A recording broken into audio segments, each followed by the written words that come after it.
nós condensamos, não, nós unimos as duas aulas passadas, do dia 6 e dia 13 de julho, que trata do sonho, do sono e dos sonhos. E ampliamos essas aulas, além de darmos um sentido didático melhor, porque os alunos entenderam muito pouco sobre isso. Então, eu achei que devia fazer uma reciclagem, porque as pessoas ainda não valorizam realmente o que representa o sono do ponto de vista espiritual. Então, é por isso que a apostila é maior, mas também foram incluídas muitos gráficos. E nós vamos procurar fazer o melhor dentro do curto tempo que nós temos, para poder fazer a revisão e vocês fixarem isso da melhor forma, porque o professor só pode ficar satisfeito se os alunos entendem esses conceitos. Se não entendem, a aula é perdida. Embora tenhamos aqui uma plateia que vem do mundo espiritual, também coparticipar do nosso trabalho. Ave Maria.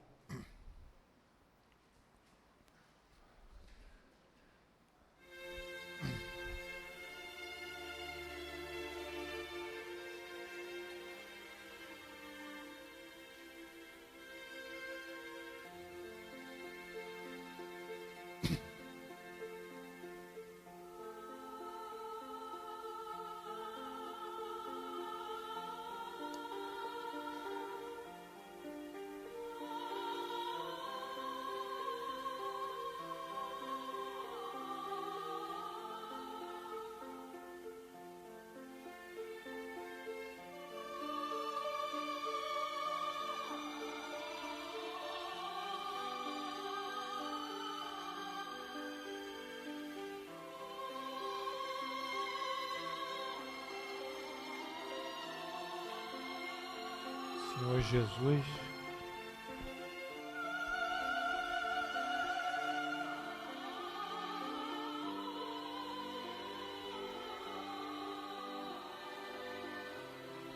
Deus nosso Pai,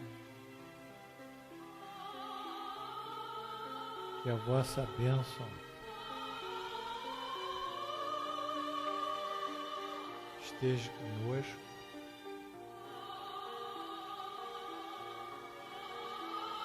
a vossa proteção,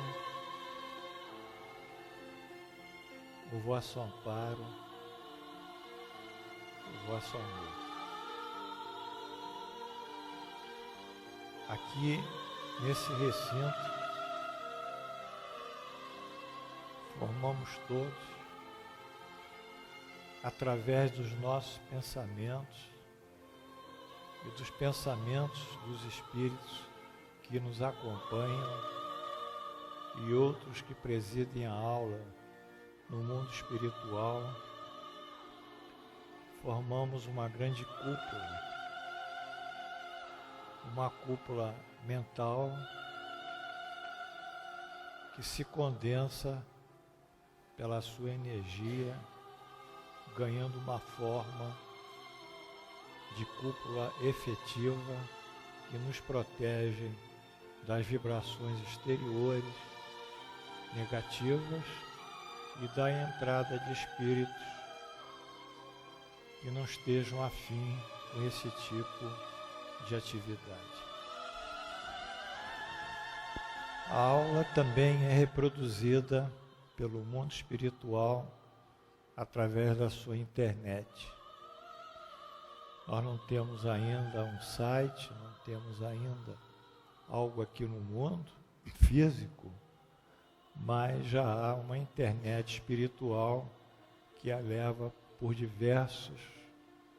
para diversos sítios e espíritos interessados em ouvir e aprender a doutrina espírita. Por isso é com respeito, com gratidão pela nobreza da assistência que nos é dada, pela generosidade dos espíritos e, sobretudo, pelas emanações de Jesus e de Deus Todo-Poderoso. Abrimos o nosso curso no dia 20 de julho do ano 2015, pela graça de Deus. Amém.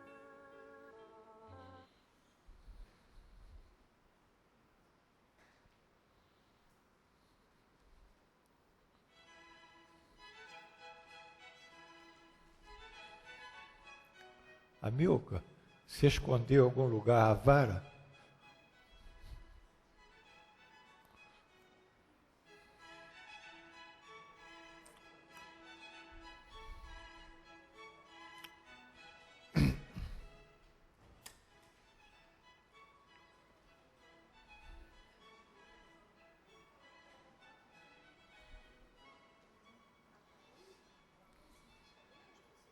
Hein?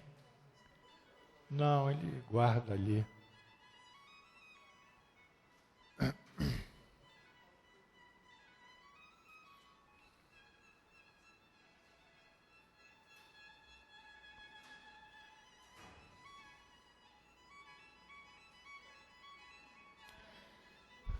Obrigado. Vamos lá.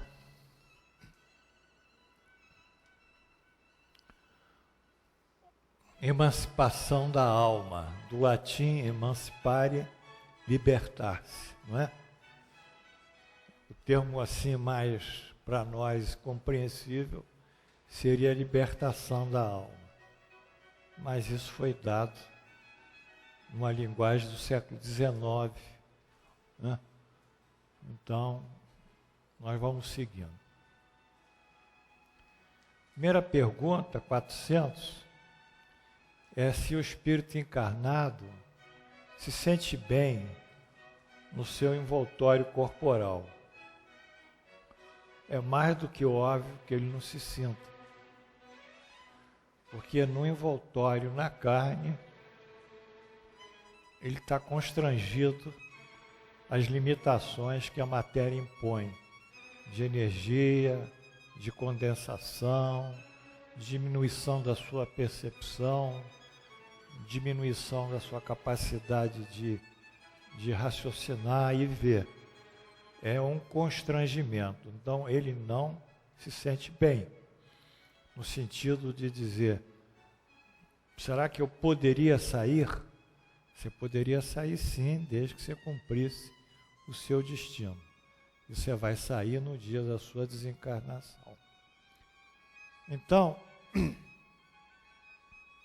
nós vimos também que no capítulo 7, quando o espírito vai encarnar, os momentos que precedem a sua volta ao corpo, ele sofre uma angústia muito grande, uma incerteza, né? Porque ele vai viver uma situação que ele sabe que é uma situação mais difícil do ponto de vista da liberdade dele, da existência, do que aqui no mundo, do que no mundo espiritual.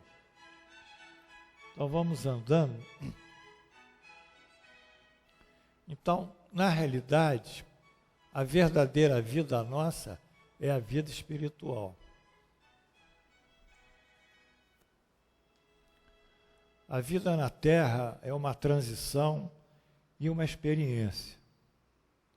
Por isso, nós não devemos tomar nada que acontece na Terra como algo definitivo em relação aos nossos anseios de felicidade. Nós não devemos tomar nada aqui como algo que determinará de uma forma imutável aquilo que nós pretendemos da nossa forma de viver e de sermos felizes. Nós temos que encarar a Terra dentro dessa compreensão espiritual.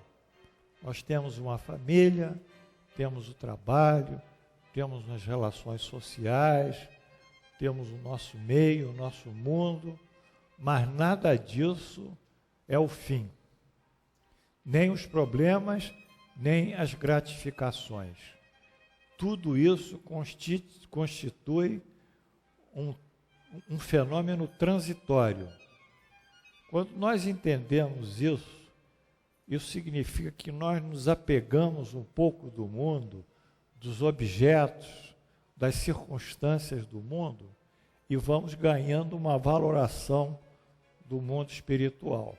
É aí que começa a nossa espiritualização.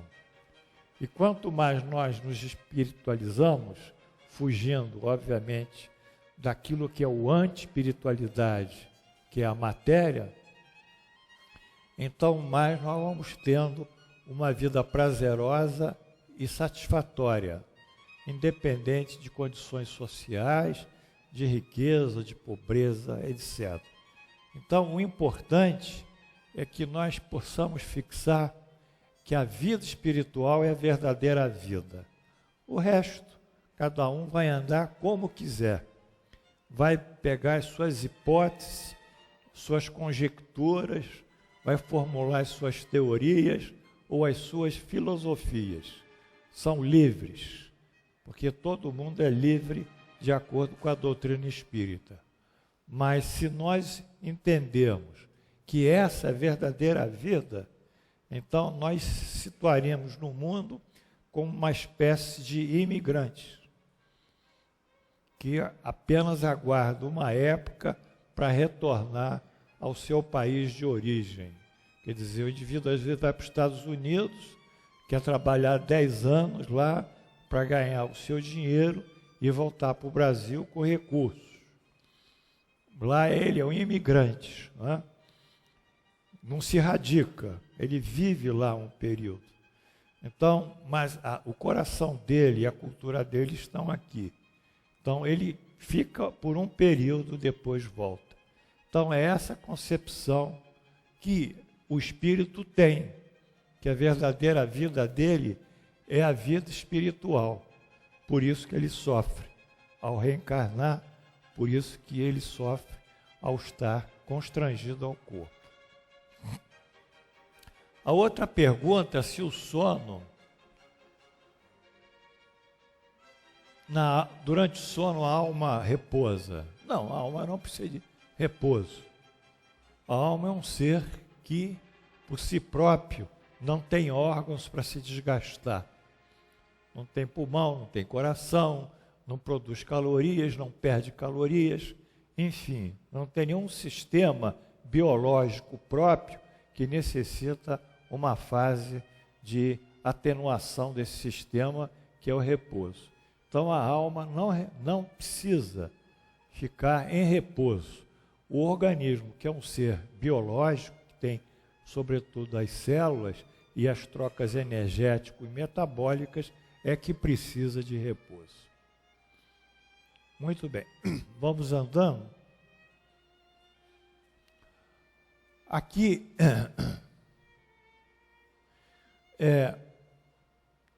na realidade, a alma, ela se desloca através do perispírito, que está ligado ao nosso corpo através de 7, o perispírito está ligado através de 7 rodas de energia que produzem a vitalização do organismo e a aproximação energética do espírito via o seu corpo energético perispírito do corpo humano.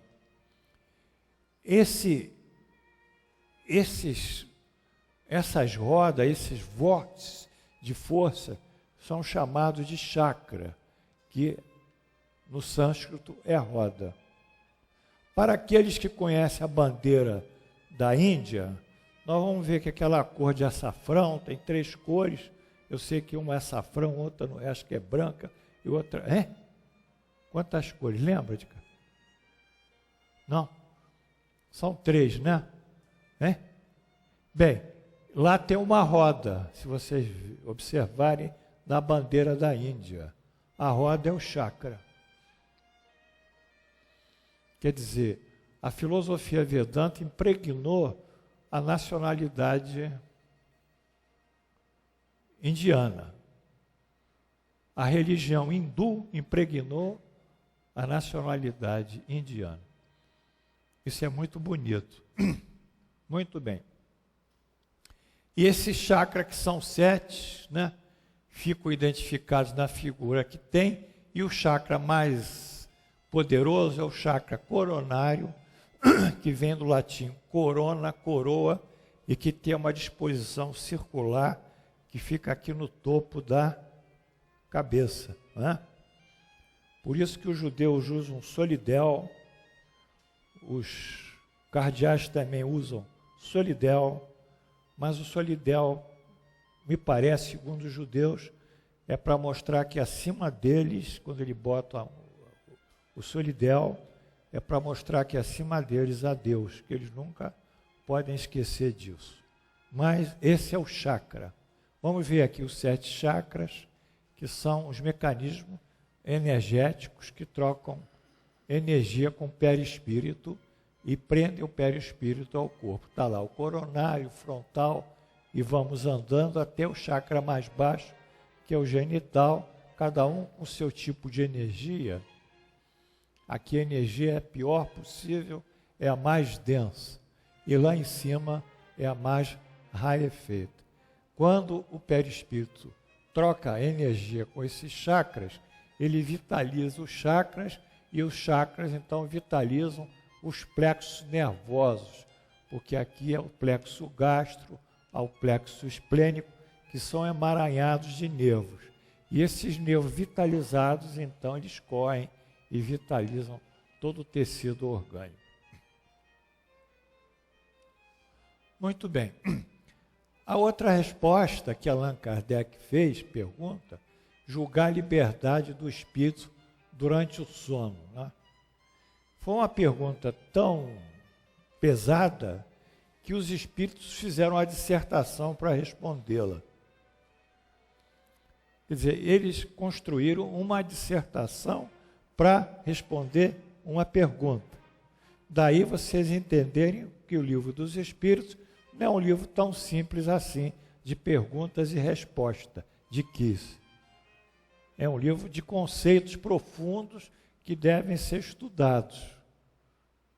De toda forma, ele mostrou qual é a liberdade que o espírito tem durante o sonho, não é?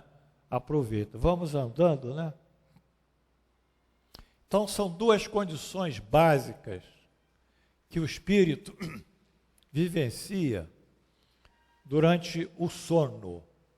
Isso vocês têm que entender também, não é? Vocês não vão ser policlínicos comigo, vão. Você sabe o que é policlínico? Hein? É o cara que trata da garganta, trata do ouvido, trata do coração, trata do estômago, trata do pulmão, trata do rim, sistema nervoso, faz de tudo, não faz nada.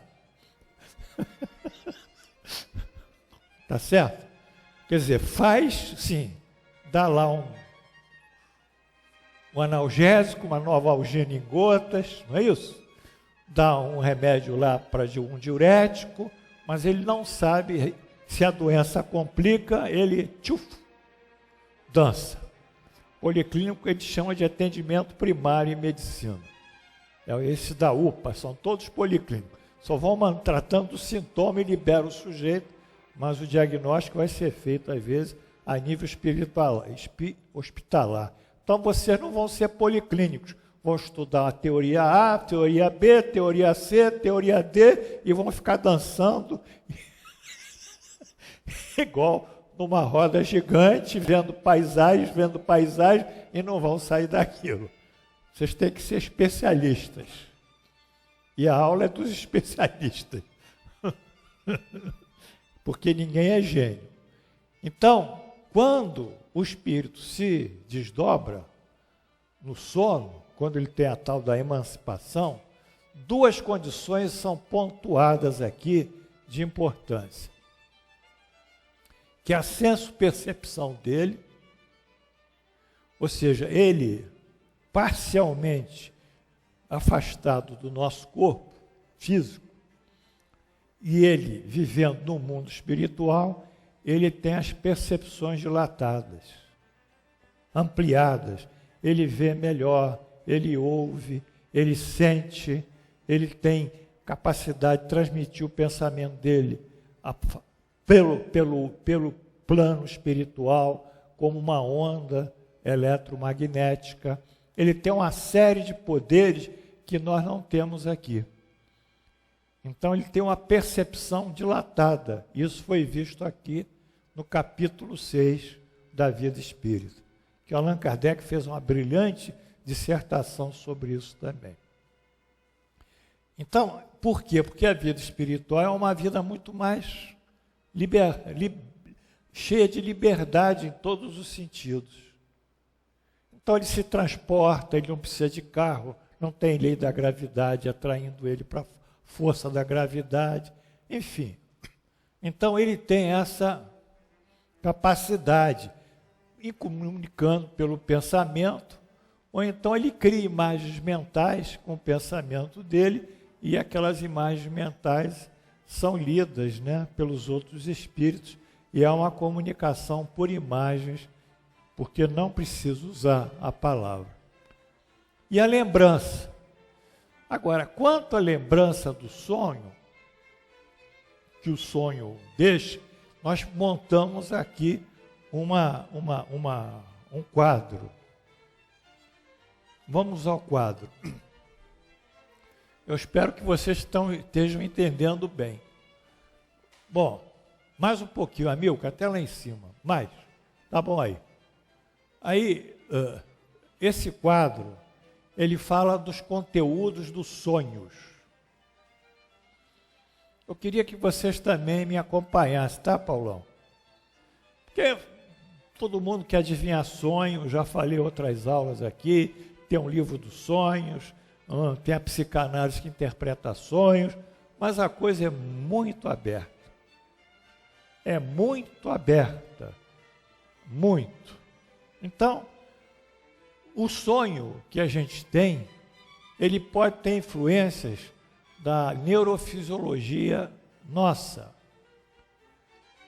da neurofisiobiologia, quer dizer, das produções químicas, das funções corticais, cerebrais, dentro da vida, do metabolismo cerebral, das trocas de energética dos neurônios. E pode ter também influências psicológicas do dia, que nos impactaram. Então, a primeira coisa, esse tipo de sonho nada tem a ver com o mundo espiritual. Está claro? Há um tipo de sonho que nada tem a ver com o mundo espiritual, que são as influências do nosso metabolismo cerebral e influência de impactos psicológicos que nós tivemos durante o dia. Eu não sei se está claro isso. Muito bem. Então, tem as lembranças do dia. O sujeito teve muitos eventos, alguns eventos marcaram mais ele dorme com aquilo e aquilo ali ainda repercute na mente dele. São as lembranças do dia. Isso é estudado na psicanálise sob o título Resíduos do Dia. Os episódios psicologicamente traumáticos. O indivíduo vê uma cena trágica e dorme e aquela cena se repete de alguma maneira durante o sonho. Os desejos não satisfeitos que o sonho procura compensar. Isso é mais comum nas crianças, que elas têm um desejo, não conseguem, então elas sonham realizando aquele desejo. É uma compensação. Tem as alterações do próprio organismo, as alterações funcionais também, tem os sonhos repetitivos das chamadas neuroses traumáticas, que são comuns, a gente vê isso é estudado nos soldados que foram para o Vietnã, esses sonhos eles vão aparecer, às vezes, 5 anos depois deles terem dado baixa. É interessante, 5 anos depois. Aquela situação evoluiu, foi reprimida, depois evoluiu. E uso de substâncias que alteram a consciência, não é isso?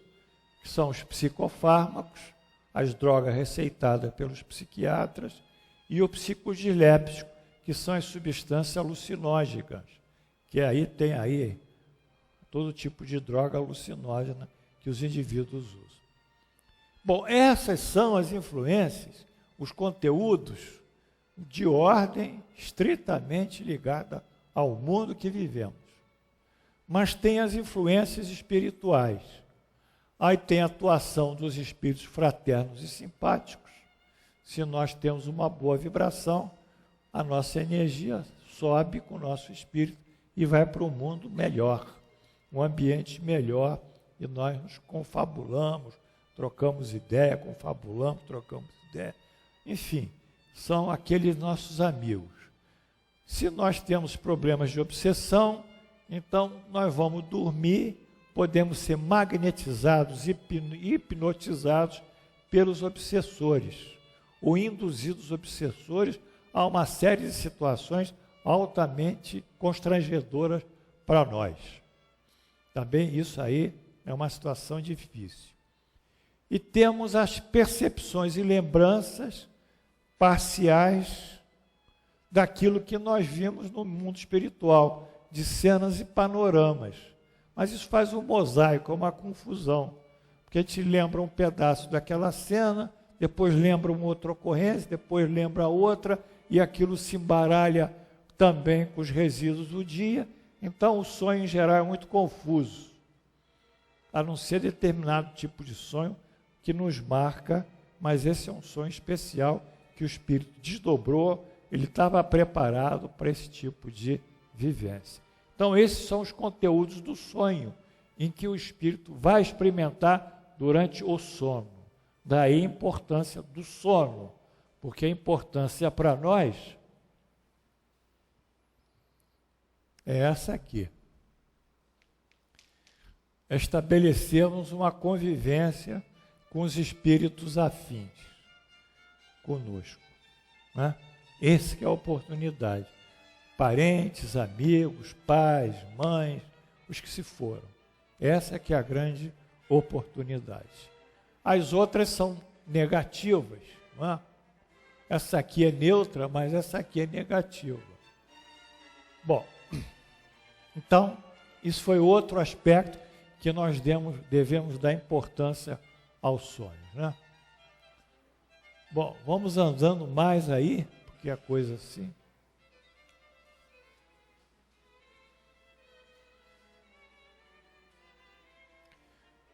Vamos andando também, né?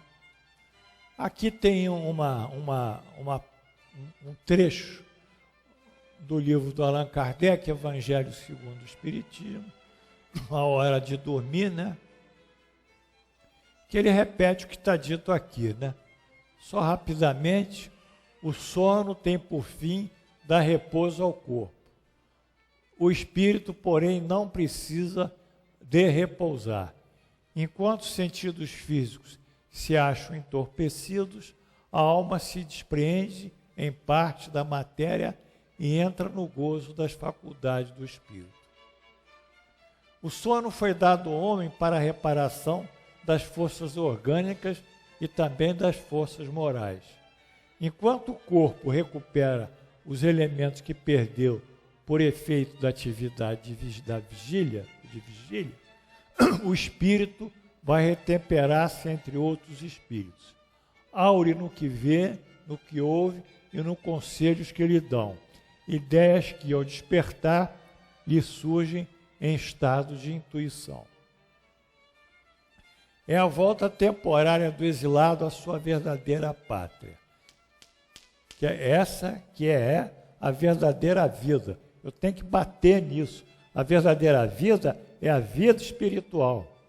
Vocês não fiquem achando que aqui vocês vão encontrar resposta para tudo que vocês querem. Não ficam batendo pé, não. Porque não adianta bater pé. Aqui é o lugar errado para bater pé. Vocês têm que entender que isso aqui é uma transição. Quando chegar o problema, reza, respira e sai fora. Ou reza, respira e busca a solução. Mas não fica batendo pé, não. E reclamando, porque não vai resolver. Está claro?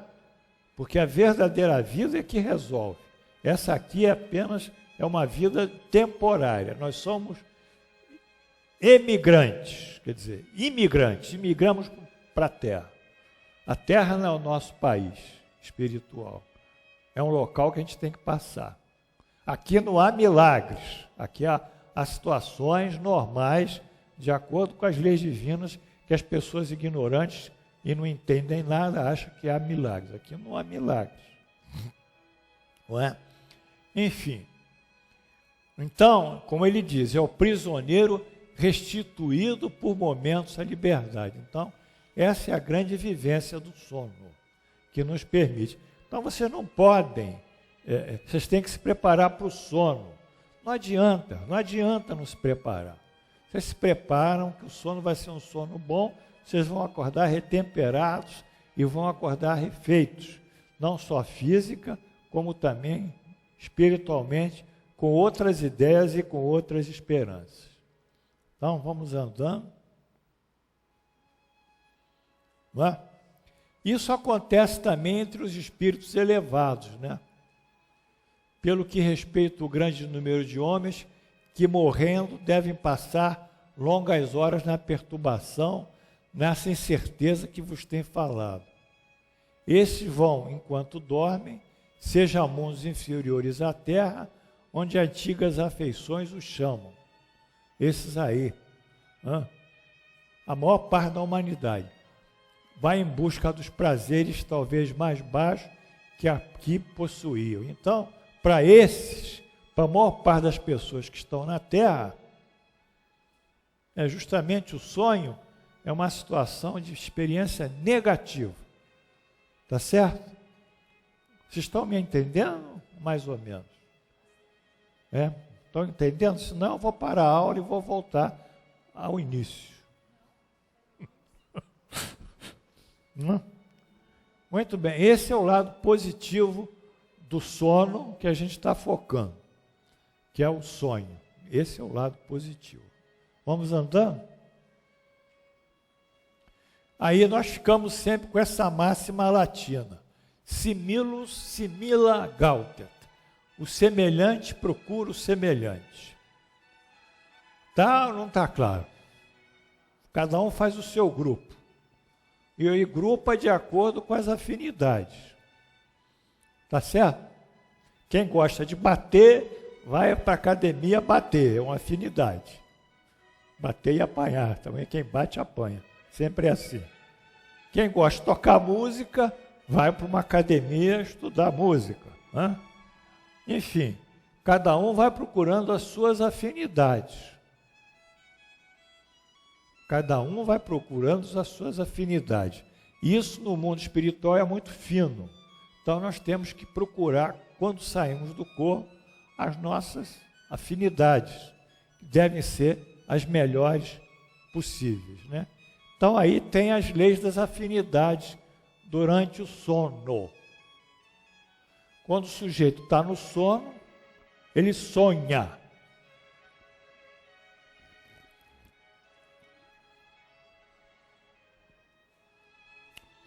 E o sonho lhe dá a emancipação, a libertação.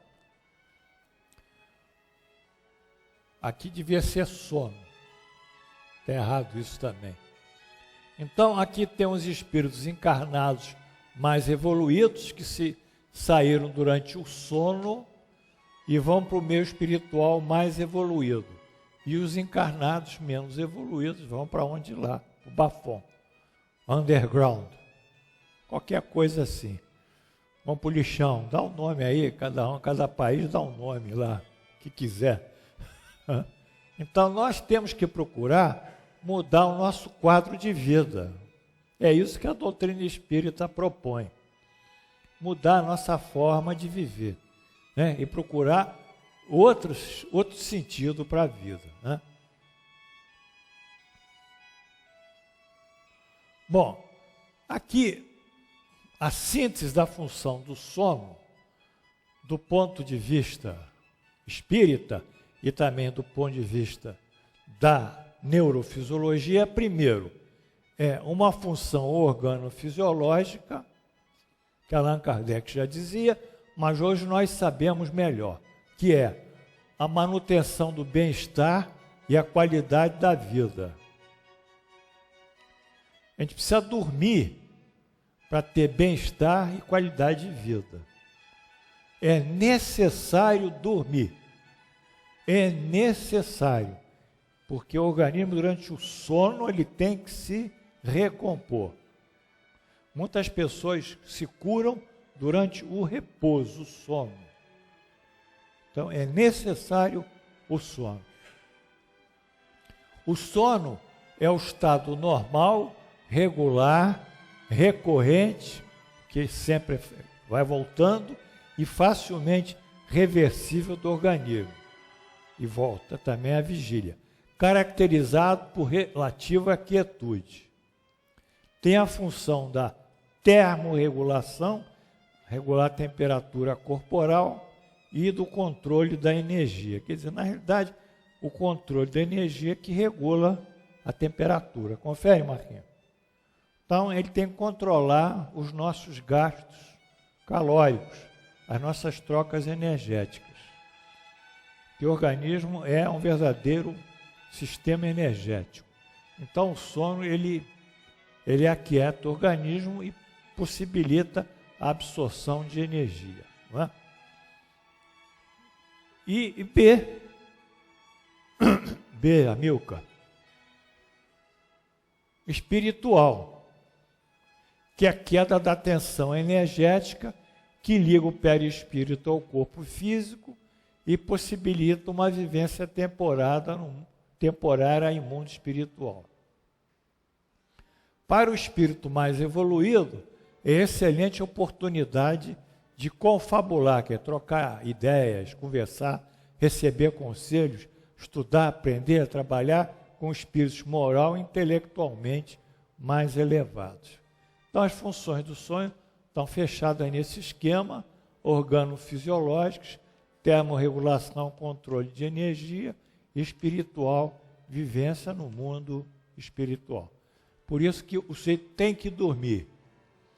De alguma maneira ele tem que dormir, senão ele tem esses problemas aqui, que depois vão gerar algum tipo de doença orgânica, né? E também priva ele de viver uma vida espiritual. Vamos lá. Vamos andando. Vamos andando. Aqui. Aqui ele repete a mesma coisa, apenas com pequenos itens, que o sono nos dá. A percepção parcial ou fragmentada do mundo espiritual que a gente tem, por isso que é um mosaico, uma confusão, os resíduos mentais do dia, que nós mostramos, que são as impressões psíquicas da vigília e a ação dos maus espíritos, muitas vezes influências mentais e magnetização. Quer dizer, há um mix disso, mas fora desse mix, né, nós temos realmente a nossa vivência e influências espirituais com espíritos mais evoluídos. Está claro ou não? Tá? Porque quando a gente está bem, está sozinho às vezes, está num quadro que a gente consegue aquietar a nossa mente, às vezes está lendo, está estudando, está aqui escutando música, qualquer coisa assim, mas muito introspectivamente, na introspecção, a gente vai sentindo umas coisas, todo mundo sente. É isso que a gente tem que provocar em nós. Tem que provocar a introspecção, o aquietamento da nossa mente, que vive para cá e para lá, para ela parar de viver para cá e para lá e se concentrar no belo. Que o belo, às vezes, é uma música, é uma arte, é um sentimento, uma leitura, uma poesia. A gente tem que sair disso, sair dessa confusão. Então, quando a gente consegue se aquietar, a gente mergulha em nós próprios e a gente começa a ter algumas percepções, algumas intuições. A gente tem que fazer essa experiência. Mas isso é uma experiência de cada um. Isso não tem uma fórmula. Ah, eu vou me matricular na academia de yoga. Pode se matricular, cara, à vontade. Que yoga é uma coisa muito mais,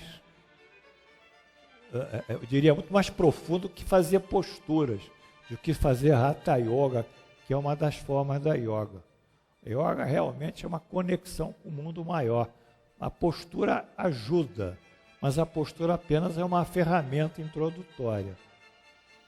Tem que se concentrar. Então, quando a gente está aquietado, a gente começa a receber umas coisas interessantes, umas inspirações, né?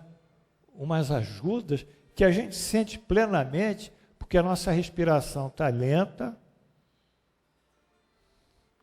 nossa frequência cardíaca está lá embaixo, nós estamos nos sentindo bem sozinhos, felizes, aí vão chegando as coisas.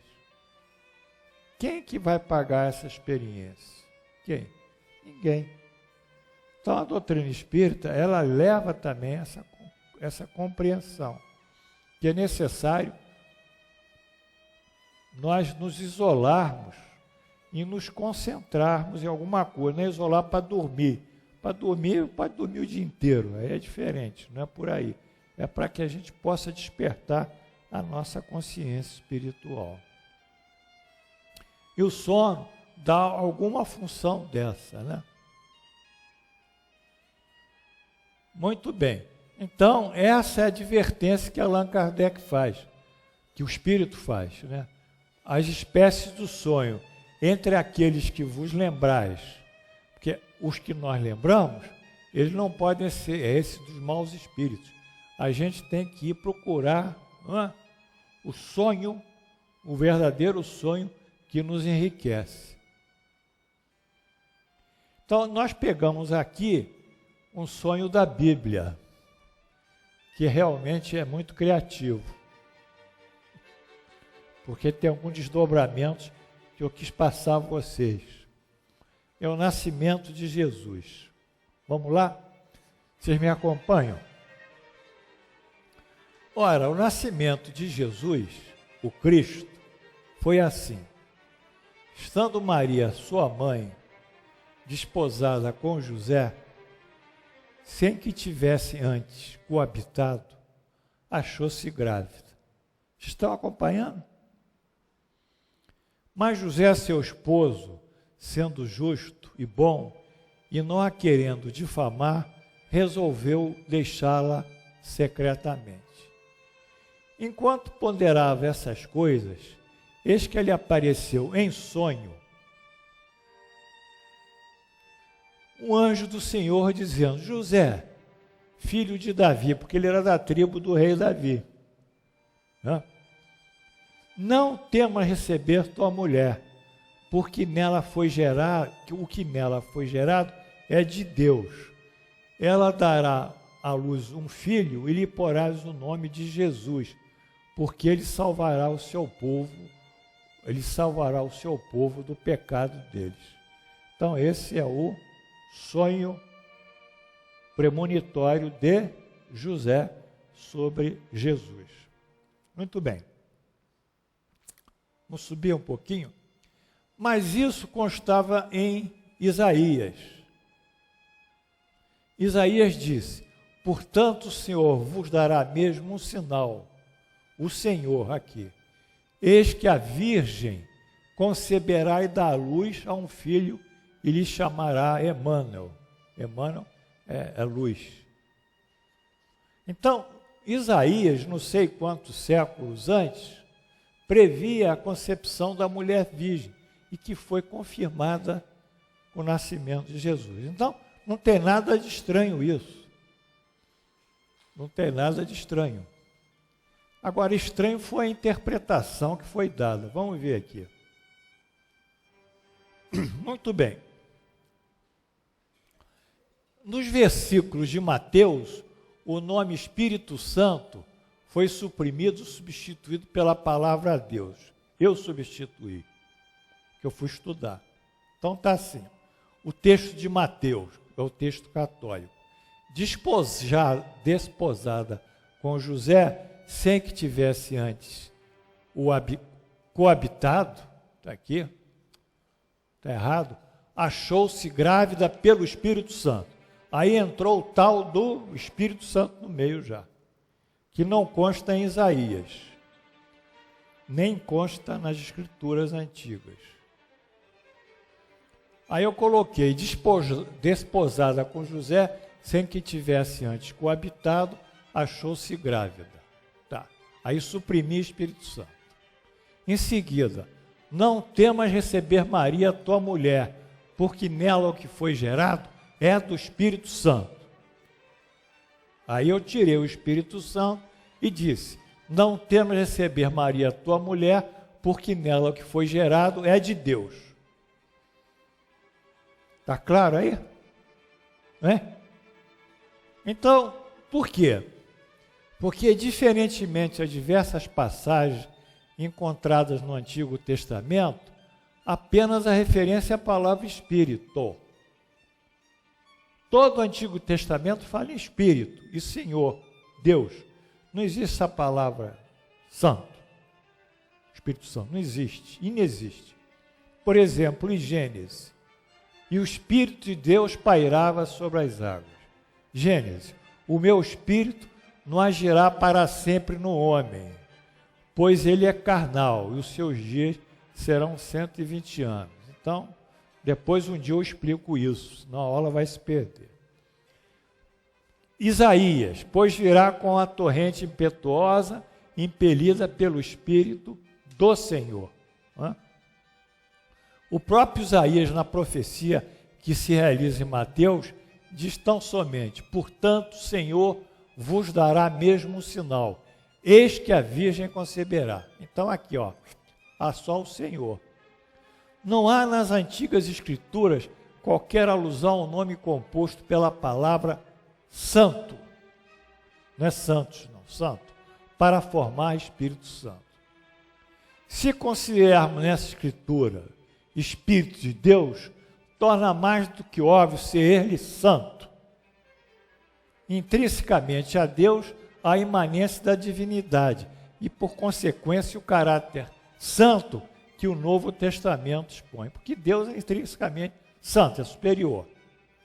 A teologia católica criou assim um novo nome composto, Espírito Santo, sem conotação com os textos do Antigo Testamento e sem comprovação textual, pois, como se sabe, os textos evangélicos sofreram emendas e alterações de acordo com os interesses de poder observados nos diversos concílios papais, dentre os quais sobressai o de Nicéia, nos anos 500, em que Jesus torna-se considerado ambivalentemente Filho de Deus e Deus. Isso foi em Nicéia. Então, quem quiser estudar vai ver que isso, os evangelhos, quando a gente vai estudando o Espiritismo, desculpa, a gente vai abrindo essas coisas, não é isso? Esse concílio de Nicéia, que foi hoje é Istambul, né? Antigamente era Constantinopla. Então esse concílio procedeu a uma série de reformas e alterou, porque tem que alterar mesmo o evangelho para cair dentro da teologia. E dentro deles criou Jesus, ora como Deus, ora como Filho, criou essa ambivalência. Tá? Não pode. Um Deus é um só. E afastou a igreja de todas as outras religiões monoteístas. Afastou a igreja do judaísmo e afastou a igreja do islamismo. Ambos são monoteístas, aqui no Ocidente. Fora do Oriente também, só tem um Deus, porque criou dois deuses, o Deus que é Filho e o Deus que é o Deus Pai. Agora, nós entendemos, estudamos isso algumas vezes, e sabemos que o Espírito Santo, naquela tríade, Pai, Filho e Espírito Santo, um dia a gente pode estudar, Pai é Deus, é o absoluto em si mesmo. Filho é a inteligência de Deus, é o que o Espiritismo chama de... Esqueci. Como é que é a inteligência divina? Elemento, inteligente universal. Pai e Filho. Espírito Santo é a energia que ele cria, que Deus cria para formar a matéria e criar o mundo. Qual é? Fluido cósmico universal. Então a gente substitui por Deus e diz Pai, elemento inteligente universal e fluido cósmico universal. Aí cria a síntese, mas um só é Deus. Então, não é difícil para nós entendermos também que essa inteligência divina, ela pode, através da energia dela, materializar um espermatozoide. Não tem problema nenhum. Se ele quer que seja dado sinal, que se siga igual a Isaías. Mas esse tal do Espírito Santo fez uma confusão bárbara, inclusive com o Espiritismo. Porque nós não recebemos nenhum Espírito Santo. Nós recebemos espíritos impuros. Coitados dos espíritos, né? Eles não recebem. Só recebe o Espírito Santo, alguma coisa lá que eu não sei o que é exatamente.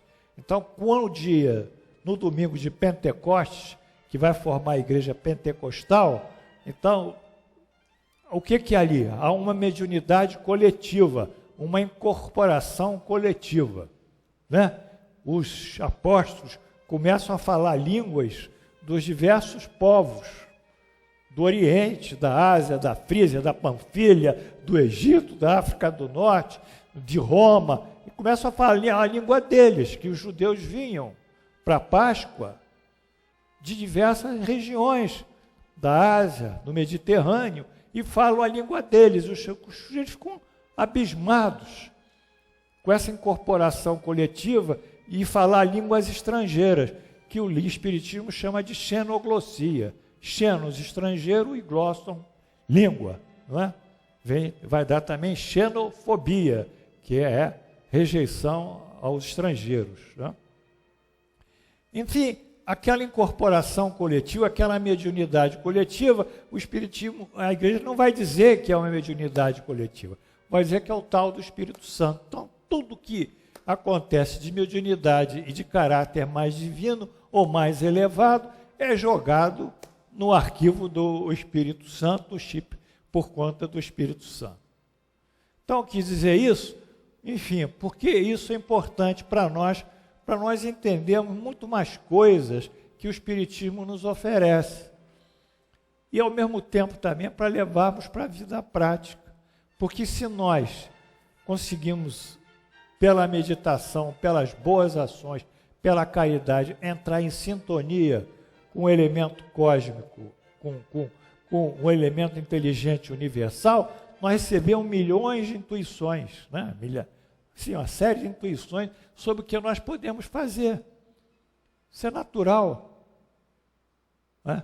Enfim, nós nos achamos que temos que ir para aquela religião, para aquela prática religiosa, e não entendemos o conceito básico.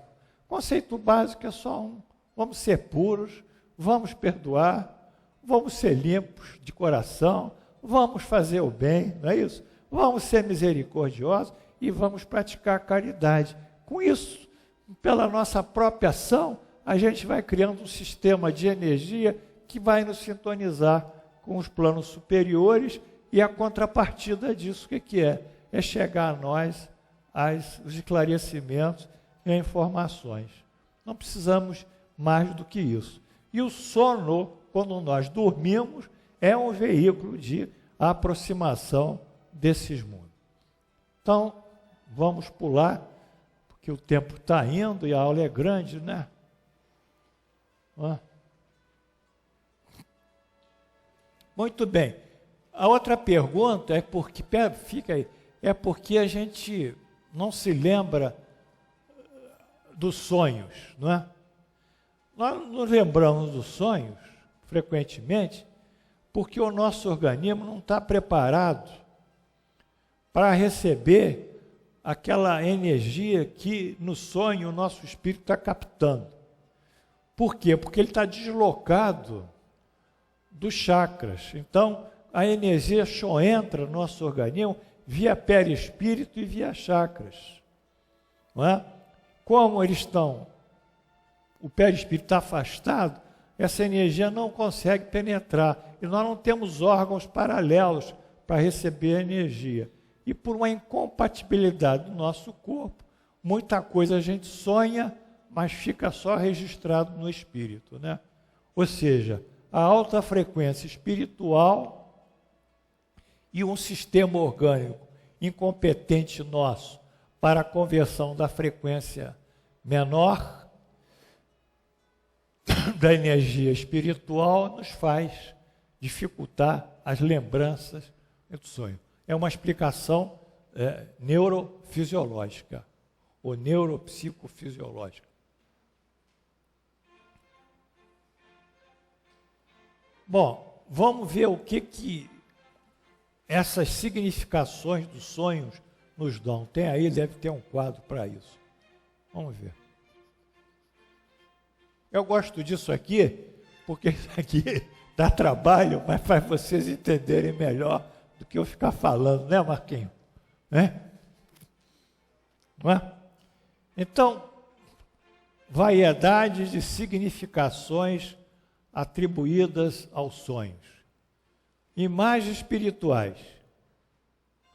Essas imagens espirituais são a percepção do espírito do mundo espiritual. Então, ele vê isso lá no mundo espiritual, ele percebe, mas não tem relação com a nossa vida diária. Vamos parar aqui. Tudo bem.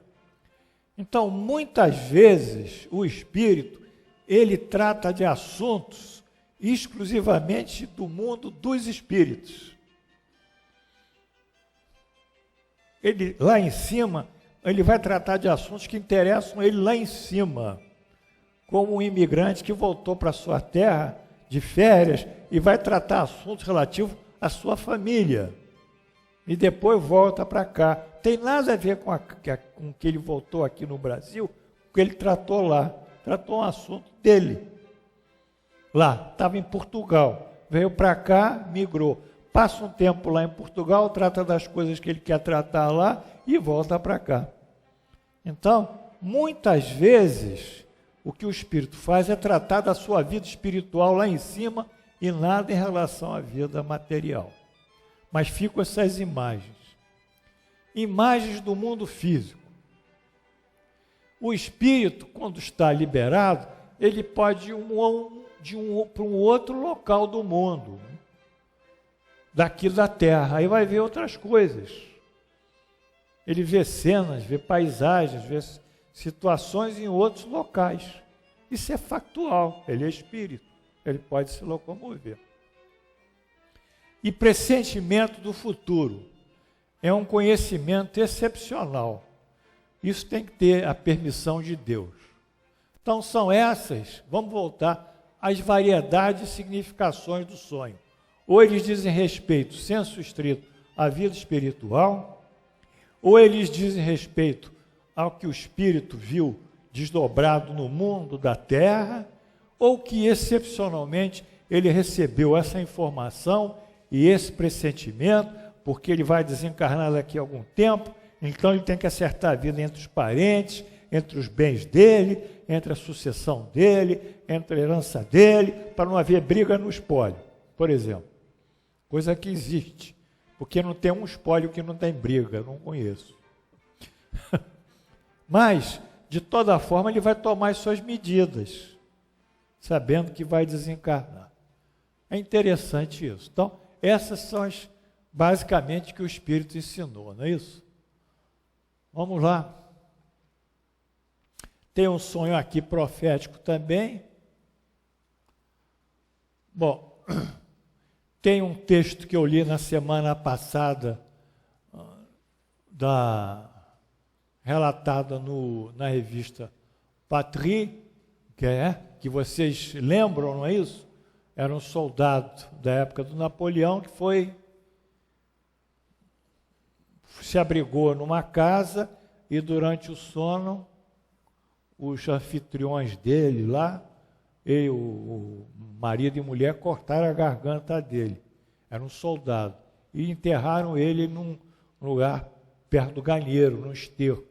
Aí ele aparecia frequentemente, um oficial, dizendo que ele tinha que tomar essas providências. Até que um dia esse oficial, já na terceira aparição, resolveu tomar a providência, seguiu o que ele viu em sonho, chamou um juiz local, 2 policiais, foram lá no galinheiro, onde estava estrumado, estava o corpo do oficial degolado, semidegolado. E prenderam, então, as pessoas, né? Isso foi um fato, né, real, que saiu no jornal A Pátria, não é isso? Vamos lá. Que eu li na aula passada.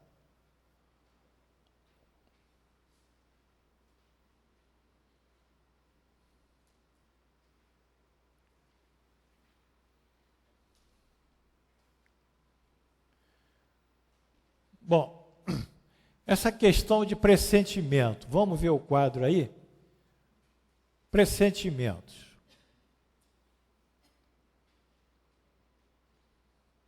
Eu tive um pressentimento no sonho. Pode ter. Pode ter. Alguém não impede. Mas será que esse pressentimento ele tem uma conotação, uma ligação com a realidade ou não? Às vezes é uma ideia fixa do dia, um resíduo do dia que o indivíduo tem, que ele leva para o sono dele, isso reverbera sobre o espírito, ele dá esse pressentimento. Ou então, esse é ligado à vida espiritual do espírito. Vida espiritual do espírito é a vida do espírito no mundo espiritual. Tem nada com a vida no mundo terreno, material. Nós vivemos em 2 mundos, mundo espiritual e mundo físico, ao mesmo tempo. Então, isso aqui diz respeito ao que lhe interessa lá no mundo espiritual.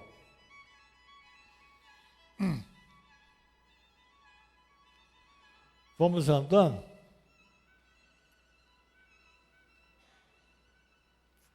Aqui também é outra ideia que é meio complexa, né? Eu não sei se deveria abordar, porque a hora está passando. Vamos andando aqui. Aqui é uma imagem o seguinte.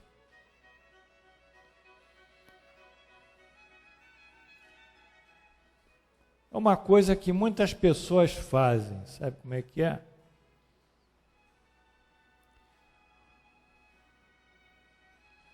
A pessoa cria uma ideia, uma fantasia em relação a outra pessoa. Criou aquela ideia e acha que aquela outra pessoa vai fazer exatamente o que ela fantasiou, imaginou. Ela se identifica com aquela pessoa e acha que pode aquela pessoa reagir da maneira que ela imaginou. Isso a psicanálise chama de identificação projetiva. Mas no caso do espírito, como o espírito que ele pensa forma uma imagem, então ele tem uma imagem durante o sono daquilo que ele criou. E o que ele criou para ele parece uma realidade, aí ele tem uma realização afetiva no sono. Isso é outro aspecto que eu acho que eu devo pular, porque não é tão importante assim. Muito bem, falamos da emancipação do espírito, que é a libertação. Então aqui temos os diversos níveis de libertação do espírito em relação ao corpo. Então, isso está relacionado à tensão de energia que liga o perispírito ao corpo. Uma tensão de energia é quando há modorra, né? Aquele escrito abre, fecha o olho, abre, fecha o olho. Aqui já há uma certa emancipação. Abre, fecha o olho. O cochilo, dá uma dormida 15, 10 minutos, depois acorda. O sono superficial, esse acontece durante a noite. O sono irregular, acorda e dorme, e o sono profundo, que ele consegue a verdadeira emancipação. Então, a emancipação do espírito vai depender da liberação que o espírito tem de fazer do seu corpo. Quanto mais espiritualizado ele for, mais ele se libera do corpo durante o sono. E mais ele ofere informações importantes. Muito bem, vamos andando. Depois vocês vão ver isso. Aqui tem um estudo que eu não vou ler mesmo, por causa da hora, nem me interessa, que é o estudo da percepção, né? A senso-percepção, que é o sensório nosso, os órgãos, né? Ouvido, nariz, ouvido, audição, visão, etc., de acordo com o estudo da psiquiatria, né? Então, o que é percepção em psiquiatria? Vamos andando, eu não vou ler isso. Quais são as percepções reais? O que é uma percepção real? Né? Vamos andando. O que é uma falsa percepção, ilusão e outros termos? Uma alucinação é uma falsa percepção. E aí vamos andando mais um pouquinho. Isso é um estudo psiquiátrico. E a síntese é essa aqui.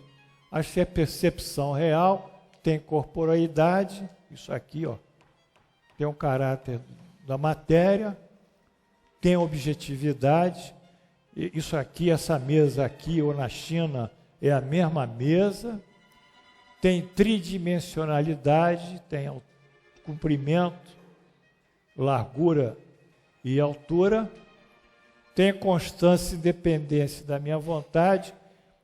Eu posso querer, eu posso não querer, a mesa fica sendo sempre a mesma e tem uma clareza que eu observo bem a mesa. Quando eu tenho uma falsa percepção, eu não consigo manter isso dentro desses itens. Por quê? Porque aquilo aí é algo que eu estou forçando, né? Então, elas se modificam com muita facilidade, né? As falsas percepções.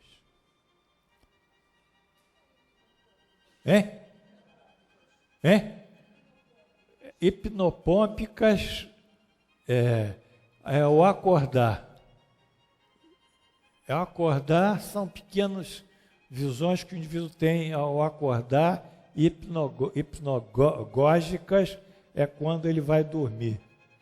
São pequenas visões, né? Que a psiquiatria reconhece também, mas não acha que é a normalidade, né?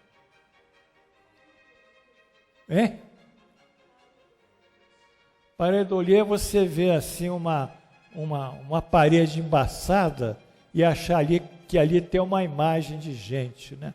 Isso é interessante, né? Olha lá, tem uma imagem de Jesus na parede embaçada. É pegar algo que não é muito nítido e projetar um sentimento sobre aquilo e achar que aquilo tem uma forma. Nuvem, qualquer coisa, né? Em geral é isso, né? Mas, como as funções psíquicas são estudadas pela psiquiatria e psicologia, e os fenômenos mediúnicos são de âmbito do espiritismo.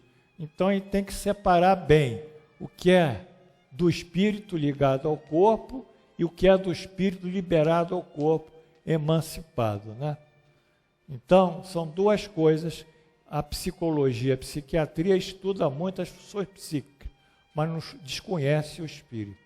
E a ciência espírita, através dos fenômenos mediúnicos, estuda o espírito, né? Leia-se o livro dos espíritos. Como Allan Kardec observa, a psicologia do espírito é a própria psicologia do homem. Porque, antes de tudo, o que é? O que nós somos? Nós somos espíritos. E se somos espíritos, nós temos uma personalidade. Temos umas ações de acordo com a nossa personalidade, com a nossa cultura, com a nossa inteligência, etc. Nós somos espíritos. Então, por isso que ele deu a Revista Espírita, que foi uma revista que começou a publicar em 1858, Revista Espírita, ele botou um subtítulo, Jornal de Estudos Psicológicos. Até hoje o homem não entendeu isso, ele não entendeu que a psicologia do espírito é a psicologia do homem. Até hoje ele não entendeu. Porque ele diz aqui, ó, Allan Kardec, ó,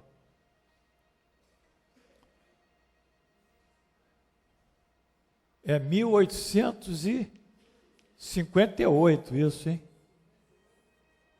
Ele publicou em 57.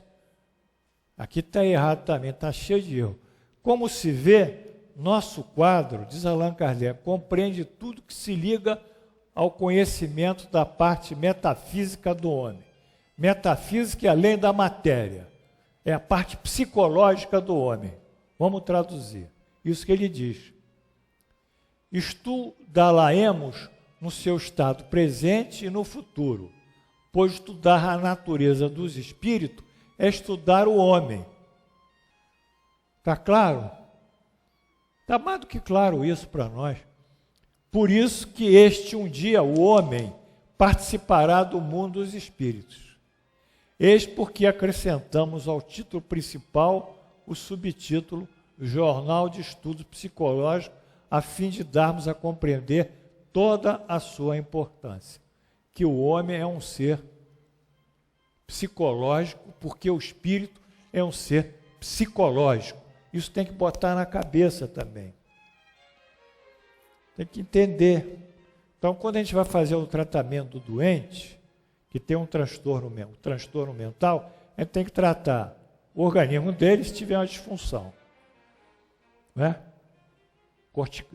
Nos neurônios, nas endorfinas, nas neuroproteínas. E temos que dar uma assistência espiritual a ele também. Necessariamente, não é um centro espírita, é uma boa conversa que vai abrindo a cabeça dele. Não existe tratamento do indivíduo psicológico sem uma boa relação médico-paciente, e ela subentende a psicoterapia. Sem isso, fica muito difícil. E, às vezes, se é um caso de obsessão, aí então entra, né, o estudo psicológico espírita, né? É 1858.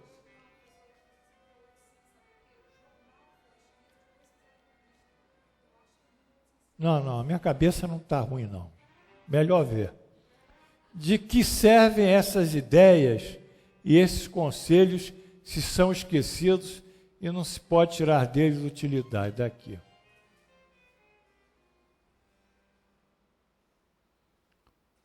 Essas ideias pertencem mais ao mundo dos espíritos que ao mundo incorpóreo. Pouco importa que os espíritos a esqueçam, quando ele lembra lá das cenas. Muito bem. Muito bem. A gente vai terminando aqui, porque o ser humano, na realidade, nós somos ambiexistentes. Ambiexistentes, todos nós. Não é?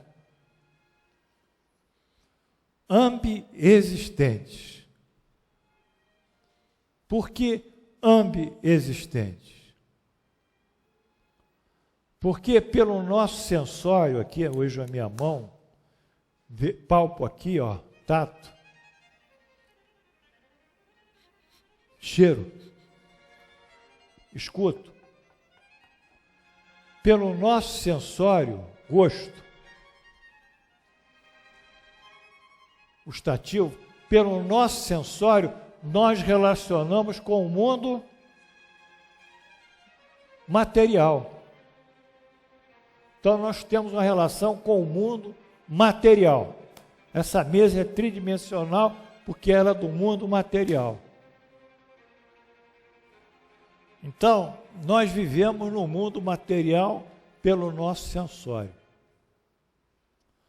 Mas pelas nossas ideias e os nossos pensamentos, pela nossa capacidade de abstração e pela própria espiritualização nossa que começa a subir para um mundo melhor, porque todos nós somos médiuns, todos nós nascemos com a mediunidade, um tem mais explícita, mais exuberante, outros têm mais contida, mas nós todos somos médiuns, que mede a capacidade que o indivíduo tem de entrar em comunicação com o mundo espiritual, é uma outra forma de percepção, é a percepção mediúnica, e todos nós somos.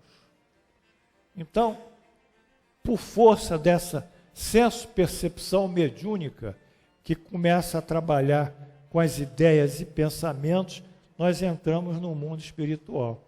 Então, por força do nosso espírito, nós somos espirituais. Por força do nosso corpo, nós somos materiais. Então, nós somos ambiexistentes. Existimos em dois planos simultaneamente. Sendo atuados pelos espíritos, também por existirmos no plano espiritual e sendo atuados pelos que convivem conosco no mundo material. Bem, eu acho que terminou a aula. E o resto vocês leem em casa, né? E a bibliografia, a referência, que eu gosto da referência. São 8 referências que nós tiramos aqui, não é? Olha aqui, 1858 aqui, a Revista Espírita, lá está errado aqui. É o volume 1, eu me lembro muito bem disso. Volume 1, 1858, publicado em janeiro de 1858. Eu espero que ter trazido a vocês subsídios. Na aula de hoje, nós estamos terminando. Alguém tem alguma pergunta? Uma só. Ligado ao tema, uma só. Voz alta.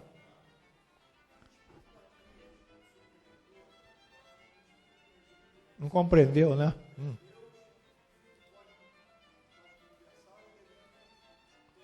Como é que é?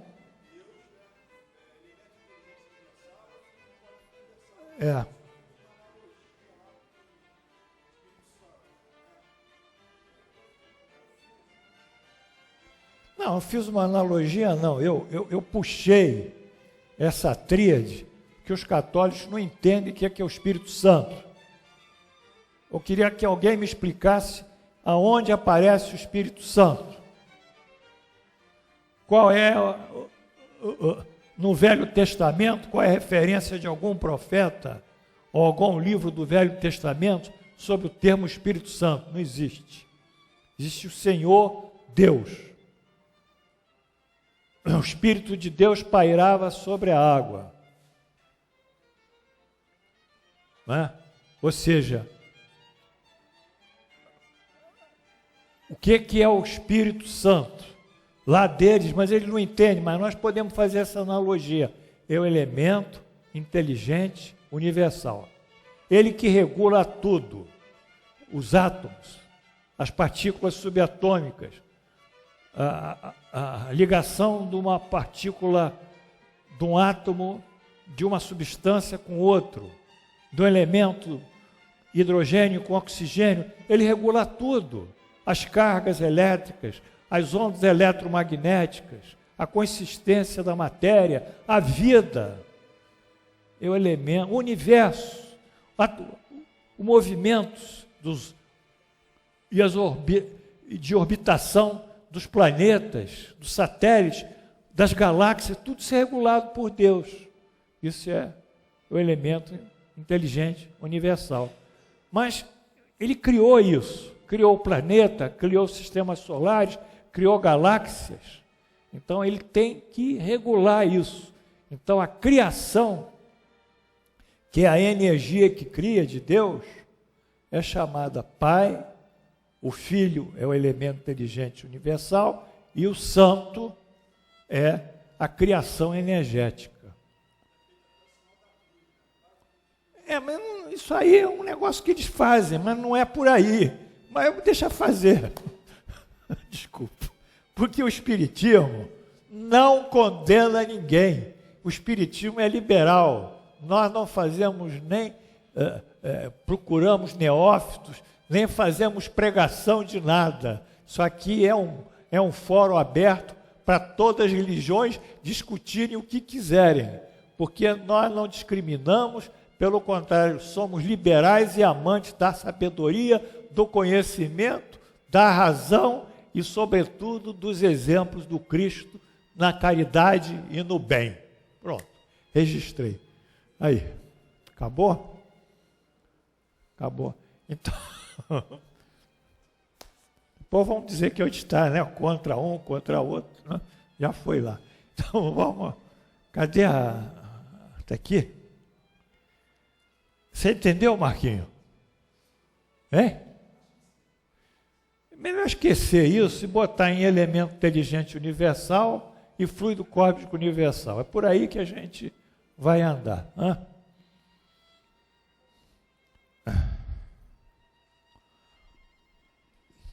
Talvez os antigos soubessem isso, sabe? Eu tenho a impressão que os primeiros, lá do Velho Testamento, já sabiam dessas coisas que a gente sabe hoje, sabe?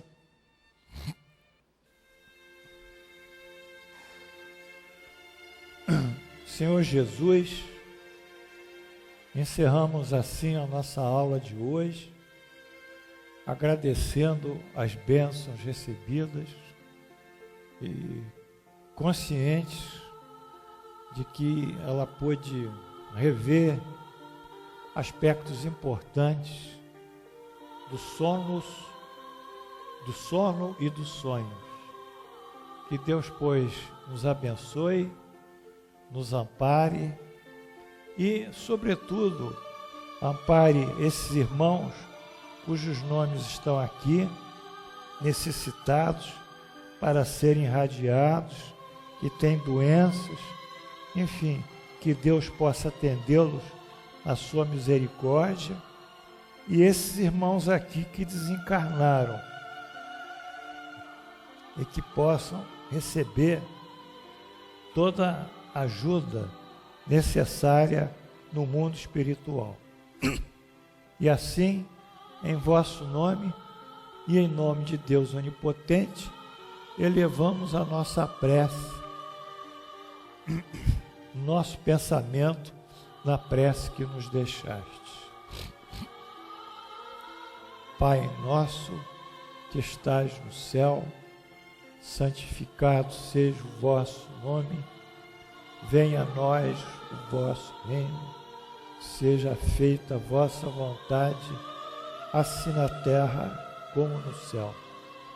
O pão nosso de cada dia dai-nos hoje, perdoai as nossas ofensas, assim como nós perdoamos aqueles que nos têm ofendido, e não nos deixeis cair em tentação, mas livrai-nos do mal. Assim seja. Amém. Em nome de Jesus e pela graça de Deus Onipotente, encerramos os nossos trabalhos no dia 20 de julho do ano 2015, pela graça de Deus.